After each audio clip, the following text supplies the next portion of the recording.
Good evening. I'm Nisa Petrilli. I'm Jay Kaplan. I'm Steve Ferguson. And I'm Sean Roman. And this is On the Sports Lines for April 2nd, 2015.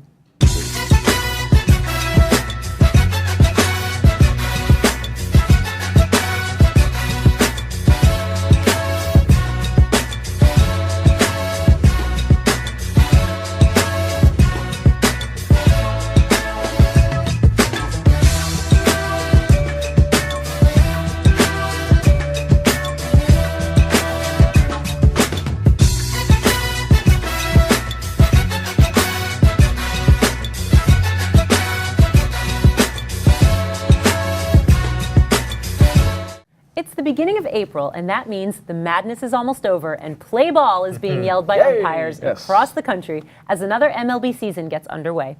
So tonight, we'll preview the Final Four and tell you what to watch for this season for the Yankees, Mets, and the rest of Major League Baseball. As always, we want to hear from you, so email us at fanspeak@onthesportslines.com, send your tweets to @onthesportslines, and your posts to facebook.com/onthesportslines. We just may read them on the show. And as Sean knows, we already have. Well, another year, another NCAA men's basketball tournament filled with, well, madness, which is why we love it. Yep. We're down to the Final Four, Kentucky versus Wisconsin and Duke versus Michigan State. We're going to give you one reason each team could cut down the nets on April 6th and one reason why they may not. Jay, start us off with Duke. Give me the case for and against. All right, well, the case for the Duke Blue Devils is this. The key to winning 6 straight games en route to the national title is being able to win in a variety of ways, being able to switch strategies based on who you're playing, what's working, what's not working. Duke has shown they can do that throughout this tournament. They can beat you with Jahlil Okafor down on the low block, scoring. They can beat you with Quinn Cook, Tyus Jones, and Justice Winslow raining threes from the perimeter. They can beat you playing at an up-tempo pace with Tyus Jones pushing the ball. And they can beat you playing half court with Justice Winslow making plays for himself or his teammates off the bounce, pick and roll, tempo moving the ball around. Here's the Coach K, who proponent man-to-man his entire life, learned it from Bobby Knight at Army. Yes. He has made a willingness this season to adapt, going to 2-3 zone on occasion against a good perimeter shooting team or to protect Okafor. And here's one more thing for the case for. The last time they were in the Final Four in India, they won the national title.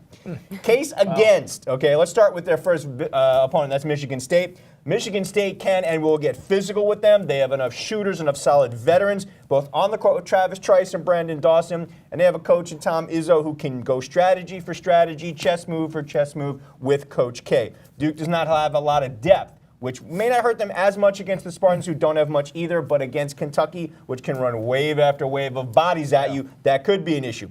Duke also does not have a lot of size, so Kentucky can cause them problems both offensively, where they can take Okafor away as an option in the post with a defender like Willie Cauley-Stein, and defensively because they can get Okafor into foul trouble because he's going to be forced to guard Karl Anthony Towns.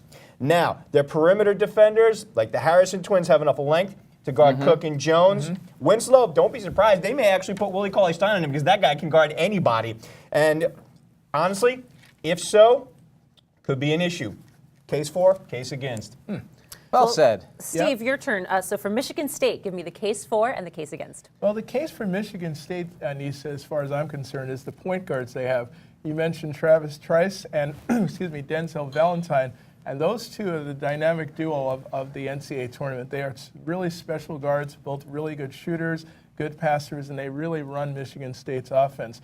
Where the case against is for them is on the defensive end at the center position. They have Brandon Dawson, they have Costello. These guys are pretty good defenders, but they're not dominant defenders. They're not like a Frank Kaminsky type of guy that can really block shots and rebound, and they may have a hard time keeping Okafor off the glass.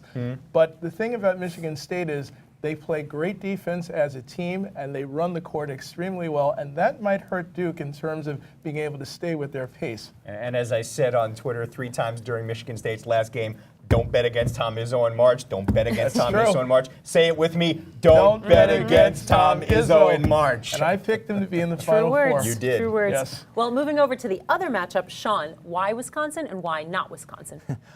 You know, have you guys been watching ESPN's 30 for 30s? Do you like those? Sometimes I do. I think for some reason they do the best job on the college basketball stories. They did the I Hate Christian Laettner one, yes. showed basketball in the 90s.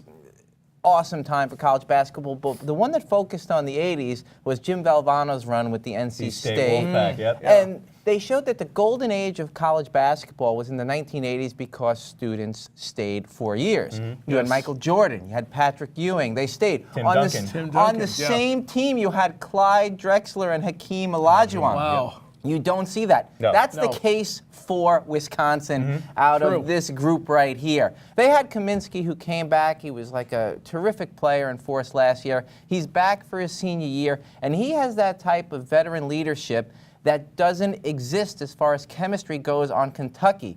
Is No. that enough True. to overcome this, what are they, 37 and 38 and 0 right now? 38 and 0. Yeah. That is going to be the big battle. Here it is. Two philosophies are colliding head on. Beautiful Yes. to see. One, the old-fashioned, just, getting to know each other through the years, versus Kentucky's new approach, which has won them one national championship so far with Calipari, and also they overachieved last year, getting all the way Yeah, to the finals. they did. So I am very curious to see this philosophical matchup You right got- here. You have, the, I mean, you have the, And I you have was- the stay for 4 years philosophy, Yeah.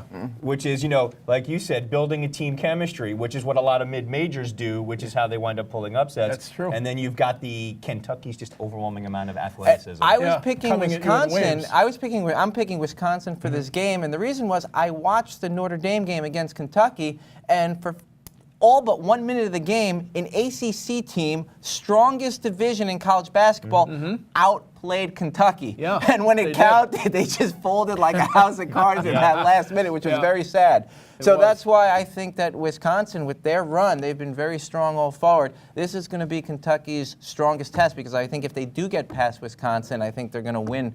They're going to have an easier time with whoever they would play in the Probably. finals. Did he give a case against? Well, the case against is if they don't No. actually have enough athleticism to keep up with Kentucky. With Yeah, that's Kentucky. true. No Yeah. question about it. Well, I'll round Exactly. things out with Kentucky. And I mean, the case for is pretty obvious. Undefeated. Yeah. They're just so ridiculously good right now and on such a hot streak. And with the exception of that Notre Dame game that you talked about, they blew out all their opponents Yep. in the tournament. I mean, Yeah. they've just been so good. And they've rarely been challenged all No, year. There's yeah, only been that's about true. 3 I know, games. I know. And Case against? Also, well, and the case for, Oh, okay. they have so much to play for. With the opportunity to have the first undefeated national championship season since the 1976 Indiana Hoosiers. Yep. I mean, that's just so much to play for. So you have It to is. think that they really are. Who do you think Bobby Knight's rooting emotionally- for?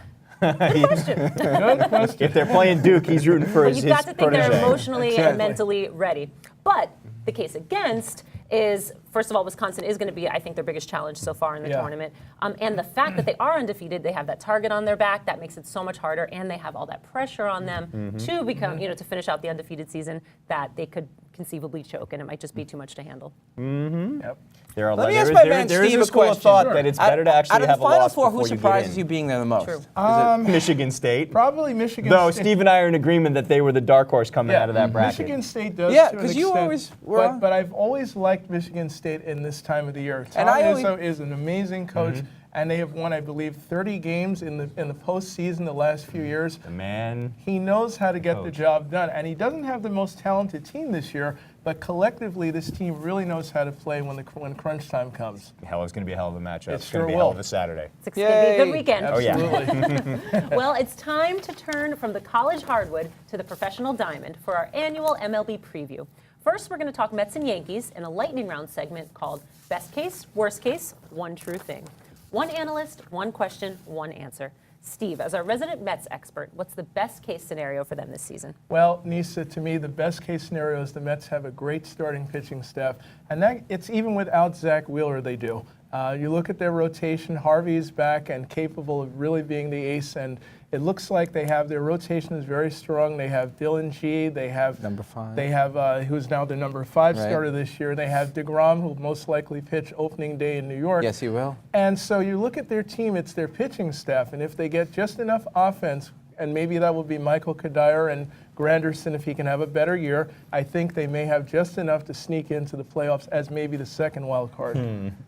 Interesting. Well, Jay, you've got the flip side. What's the worst case scenario for The the worst Mets? case is what Mr. Ferguson just alluded to, which is the offense, and I think the linchpin to that is can Curtis Granderson return to form. Yeah. Now, the Mets brought in former Yankees hitting coach Kevin Long to Thank see God. about fixing Mr. Granderson so he can actually provide some legitimate protection for David Wright in the Mets lineup. Now, they don't need the guy who hit 40 homers as a Yankee. 25 in that area will do just fine, just enough so Wright doesn't feel like he has to carry the entire lineup and takes the pressure off guys like Lucas Duda and Michael Kadire. Right. So the worst case is Granderson doesn't return to form and play and is more like the 227, 326, 388 slash line with only 20 homers and 60-odd RBIs, other than his career 162 averages of 257, 338, 477, 29, and 81.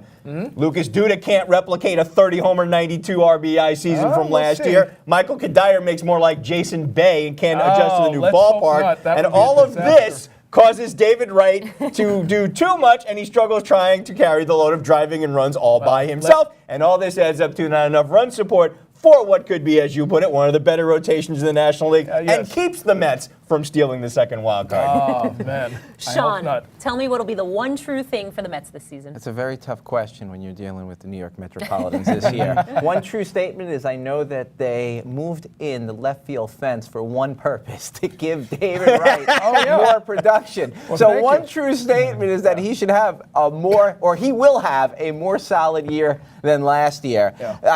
The Mets, for some reason, and I always look, and sometimes you guys go, hey, why are your bizarre predictions sometimes correct? It's because I look at numbers and patterns, and sometimes things have to switch the other way. And the Mets have been a better team trying to make better moves than having 6 losing seasons in a row. So my big true statement for this segment is that the Mets will finish over 500 this year for the first time in 7 seasons. All right. The interesting thing will be is they're pulling the fences in to help David Wright hit more balls out. And Granderson. The question is will the Mets starting staff allow more balls to get hit out? That's true. But you would expect around David Wright, you have Daniel Murphy in front of him. I would expect him, another true statement, to bat between 290 and 310. Yep, that's about what he does normally. And then also behind him, Lucas Duda, I have to agree with Jay, is another true statement. Productive year, but maybe not as high as last year, or not as high as last year. Even to if make it's another 25 home factual runs true and statement. say 85 runs batted in. You'll take it, I know. So it's it's a question of whether or not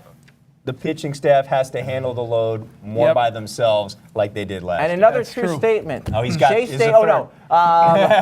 What do they call it now? City Field. City Field. They will sell out for Harvey's. Okay, you heard it here. All right. Home opener, first night home game. Well, I'll be there for the home opener, so I'll tell you if that happens. No, he's not pitching the home opener. That's I a know. day game. Yeah. He's pitching the next game. All right, guys. Well, let's move from Queens to the Bronx and break down the guys in pinstripes who'll be playing their first season in 20 years without Derek Jeter. Jay, start us off.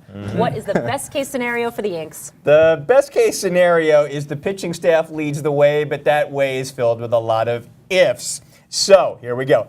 If Masahiro Tanaka can stay healthy and pitch a complete season, 30 starts, 200 innings, he's looked good so far this spring. He's able to throw with 100% effort, no lingering stiffness with that partially torn UCL. If CC Sabathia can get somewhere close to where he was in 2011. If Michael Pineda can stay healthy and version 2.0 is better than the original. If the combination of Adam Warren, Nathan Eovaldi, Chris Capuano, Ivan Nova give the Yankees a solid back end of the rotation. Pineda, I think, is the key to all of this. He has terrific stuff to begin with. Till he got hurt last year, 5-5, 189 ERA, 59 Ks versus 7 walks. He's looked very sharp this spring. Fastball and slider have been as expected. His changeup is improved to the point that he's confident throwing it to right-handers, and that is a big step for him. The bullpen, at least the back end, should actually be just fine even without David Robertson. Dylan Betances looks like he's ready to do the Mariano thing, where Mariano took over for Wetland. Betances taking over for Robertson. They brought in Andrew Miller to be his setup man, and that dude can throw gas. Yes. Both. Betances, over 12 Ks per 9, Miller over 14. Not a lot of balls going to be getting on bats with these two guys. Now, best case, most of these ifs come to pass, and the pitching staff keeps an offense that may not resemble the Bronx Bombers of old in the hunt throughout the season. Exactly. All right, Steve, give me the doom and gloom of the worst case scenario for the Yankees. Well, as you It know, gives him joy. Well, this this I know you're excited to about talk this. about this. And I will tell you, the biggest problem with the Yankees is their offense. When you look at their offense, first of all, Carlos Beltran, Brian McCann, Mark Teixeira, and Steven Drew, 3 of these 4 hitters hit 230 or less. You can't win any kind of championship with these guys not hitting. Beltran, the year before, I believe he hit 294 for the Cardinals. McCann has been at least a 260 hitter up until last year, and he hit 230. And Teixeira hit 227. He's actually declined the last 3 years. Every year he's hitting less and less. Steven Drew, come on. Well, nobody expects much out of that guy. I mean, 162 and changing to play second base on top of it, good luck. A-Rod looks pretty good in spring training, I have to tell you. He might help the Yankees and give them 20 home runs. That would be certainly a plus if that happens.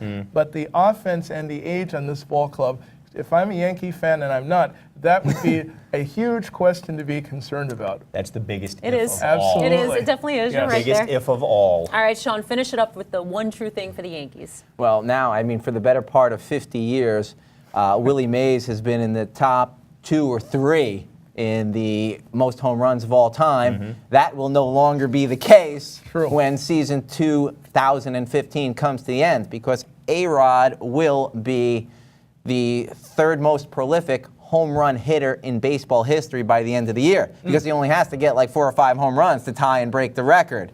So the question is, how many more home runs will he get? Like Steve mentioned, I am thinking right around 20 to 25, and that is based on him turning over a completely new leaf, talking about baseball, focusing on baseball, getting a good PR team around him after he did try to challenge his suspension, which anybody would do to try not to have to pay. But I think he will be more effective than he has been in his last 2 playing years, because his 39-year-old body got some rest. That's why I'm expecting increased production in the last 2 or 3 seasons of A-Rod's And career. He's looked pretty good so far. Well, hopefully this year the noise will recede into the background, so Alex will actually be able to hear me when I yell from the upper deck at Yankee Stadium. Hey, Alex, that's a bat on your shoulder. You might want to consider using it. Another true statement that A-Rod in the course of the year will vacillate between the number 5 spot in the lineup and also the number 2 spot in the lineup. I also expect to see him at 3rd base. And he might play some quite first more base. than There you go. That was going to be my other true Yeah. statement. Alex Rodriguez will play at least 1 game Because at first. Teixeira hits I like it. 227 again, you got to put somebody else there, at least part of the time. Yep, and Headley's are in the starting spot. So That's right.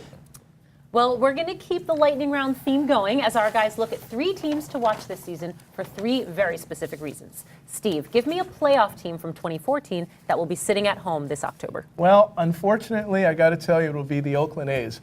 This team last year really looked fantastic up until the moment that they decided to trade Cespedes. Yes. Sure, they got John Lester. He did help them get into the playoffs. That was their objective. But when you look at the trades that this team has made, and they have made a ton of different moves, when you look at the fact that they don't have Lester anymore, they don't have Cespedes, they don't have Jeff Samardzija, they don't have Brandon Moss, they don't have Derek Norris, all these guys are gone. Now their closer due to injury is Tyler Clifford, and I know him from the National League. He does give up home runs, and I have a feeling he won't be very good in that role. That will be one of their problems. Then they have a lot of guys that are iffy, like Ike Davis.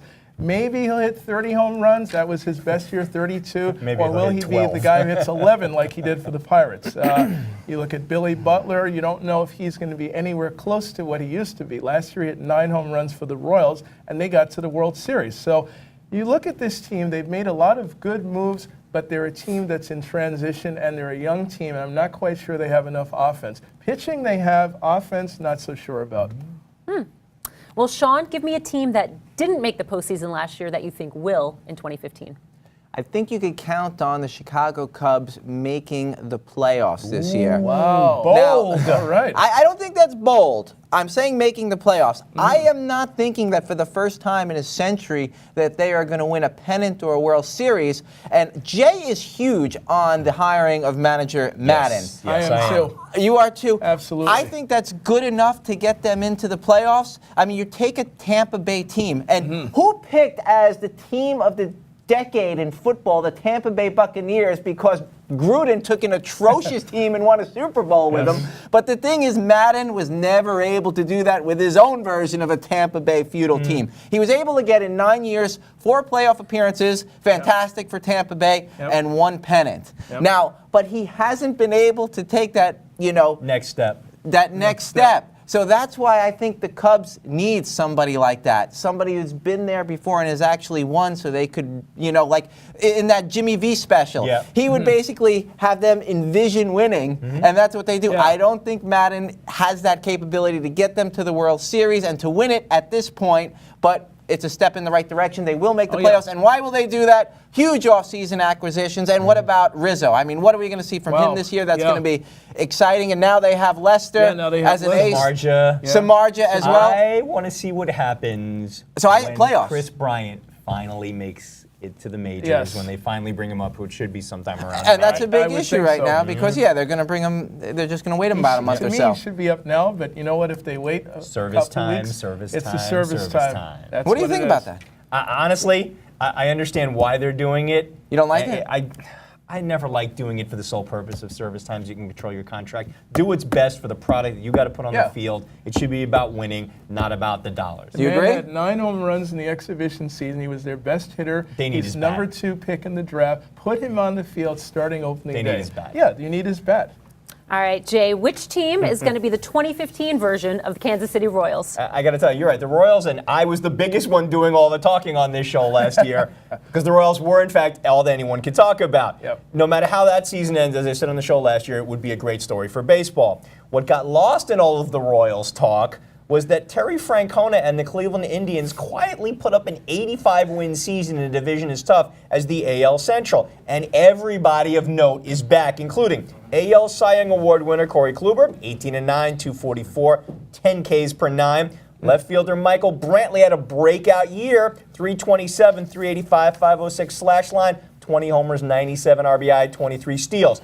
Kluber was the anchor of a starting rotation that led Major League Baseball with a 2.69 ERA in August, September. He's got Trevor Bauer behind him. He's got Carlos Carrasco, who had a 1.30 ERA in his last 10 starts down the stretch. Cody Allen and Brian Shaw are under the radar, but they'll give the Tribe a solid 8th and 9th inning out of the bullpen. And you're talking about Brandon Moss. The Indians picked him up. Really a good player. If his hip is not going to bother him, that's 25 home runs that you can put batting behind Carlos Santana, 27 and 85. And Brantley, if Jason Kipnis returns to his almost MVP level form, that offense is going to score some serious runs. Now, yes, the AL Central will likely have the tightest and possibly wildest season-long division race, but Indians have all the pieces to make a postseason run and possibly put an end to the World Series drought if the Klubot is Xeroxing last year. And Francona has been there. If Brantley is drawing comparisons to Mr. McCutchen in Pittsburgh, and if Francona has them in contention all season long, it'll be a fun story to follow. You know, if the SI cover jinx doesn't do them in. Oh, yeah. SI predicted them to beat the Nationals in the World Series, had them on the cover. That's practically a death knell, so we'll see. Well, that means it's time for the 3-minute warning. Sean, lead off. A few years back, when Yankee Stadium hosted its final season, I felt that we were losing a national treasure, just like Fenway and Wrigley are. I even appealed to the Landmarks Commission. As Uniondale heads into its final months hosting the Islanders, I find myself saying the same thing. Well, okay, Jay and the gang are not going to buy that. Nope, not buying it. But wait, the friendly confines of the working class team from the area has hosted more championships than the self-proclaimed world's most famous arena has for both the Knicks and Rangers combined. True. Take that, Cablevision. And wait another minute. Also, Uniondale has hosted more championships than the Mets and Jets combined. True. This undervalued Islander team has as many championships as the New York Football Giants have Super Bowl wins. So I want to honor their success by taking one final pilgrimage to the old Coliseum and hope in the future Brooklyn and Nassau share the team. Monet, don't ever let Castleberry off the hook. Remember the 2014 Little League Series? Yes. We smiled seeing a bright, multi-talented, highly precocious girl. Yes, a girl pitching in that series with undeniable poise and cool who got on a Sports Illustrated cover, and baseball isn't even her favorite sport. Nope. She wants to be the next Maya Moore instead and play in the WNBA. But first, a low-level, slimy creep named Joey Castleberry stands in the way. This buffoon called her a slut after she was rocked by Nevada. Monet, your class and manners are among your best assets, but jealous, mean-spirited, ignorant commentary like that from this brainless punk from hell doesn't ever deserve forgiveness. He deserves a swift kick in the butt, and you can bet I'll deliver it for you. Ooh. I've been a St. John's basketball fan longer than I've been an alumni. And as someone who was in school not long after the glory years and has had a front row seat to what's happened since, I'm a wee bit frustrated with my alma mater's somewhat revolving door of basketball coaches since Lou Carnesecca retired. Now, since they last won the Big East in 2000, they have hired and fired coaches in an attempt to find the one who would return the program to the 1985 era dominance. From the name coach, Mike Jarvis, who almost ruined the program by ignoring the New York City high school kids, to the hot assistant, Norm Roberts, who was never really given a chance, to Steve Lavin, who after losing a year battling cancer, and despite reaching the NCAA tournament 3 of his 5 years and winning at least 20 games every year, he was let go. His firing could cause 2 of the team's better returning players, as well as his top recruit, to change schools. Now, the future of this erstwhile beast of the Big East rests with an icon with no coaching experience at all. Yes, the fact that he's a Brooklyn native and was a first-team All-America who led the Johnnies to the 1985 Final Four gives him cachet. But SJU is putting a lot of faith in Chris Mullin pulling a Fred Hoiberg in Queens. I just hope the powers that be give him the time to make the program over in his own image. Because at least in year 1, I'm thinking Coach Mullin is going to wish he had small forward Mullin taking shots when he rolls the balls out next fall. Another day, another cheating scandal in the NFL. This week, 2 teams were caught engaging in some type of unethical behavior. We had the Atlanta Falcons piping in fake crowd noise during home games while opposing teams were in the huddle. And we had the Cleveland Browns GM Ray Farmer sending text messages to coaches and personnel during games. The texts were regarding in-game strategy and personnel and were in violation of policy. Farmer was suspended for 4 games without pay, and the Browns were fined $250K. The Falcons were fined $350K and lost a 5th-round draft pick. While I wouldn't exactly call these instances of cheating, they certainly fall under the category of trying to attain an unfair advantage. On the heels of Spygate and Deflategate, this just leaves a bad taste in my mouth, and it's starting to get pretty embarrassing for the league. It seems more and more NFL teams are trying to get around the rules and think they can get away with it. I'm glad they're getting caught and being punished appropriately, but it makes me wonder how much more cheating is going on that we don't know about. And as a diehard NFL fan, this just makes me disgusted and sad.